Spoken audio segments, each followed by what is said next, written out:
قل يا عبادي الذين آمنوا اتقوا ربكم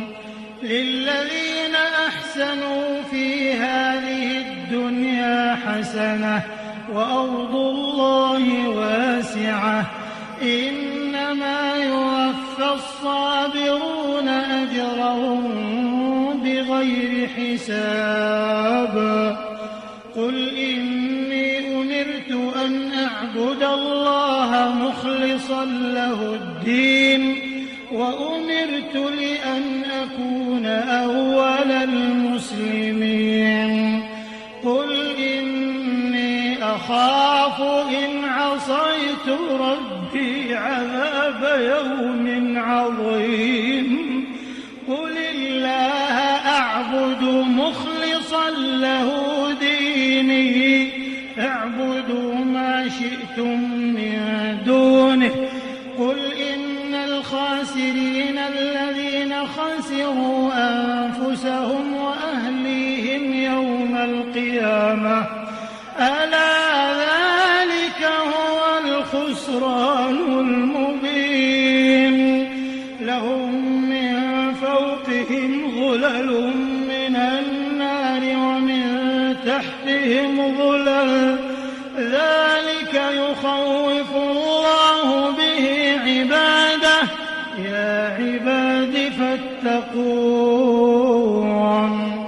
والذين اجتنبوا الطاغوت أن يعبدوها وأنابوا إلى الله لهم البشرى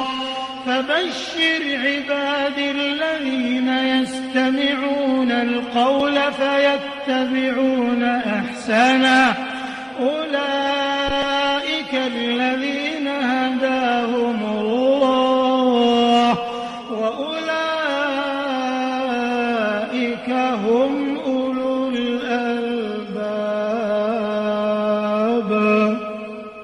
أفمن حق عليه كلمة العذاب أفأنت تنقذ من في النار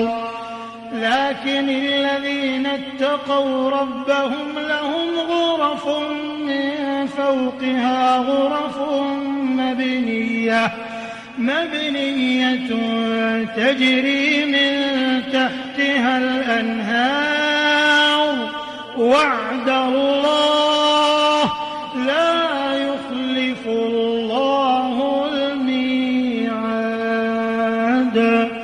ألم تر أن الله أنزل من السماء ماء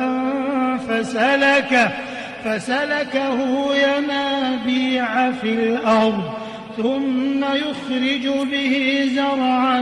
مختلفا ألوانه ثم يهيج فتراه مصفرا ثم يجعله حطاما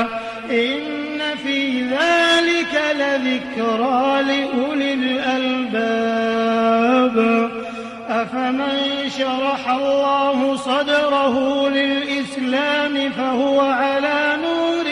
من ربه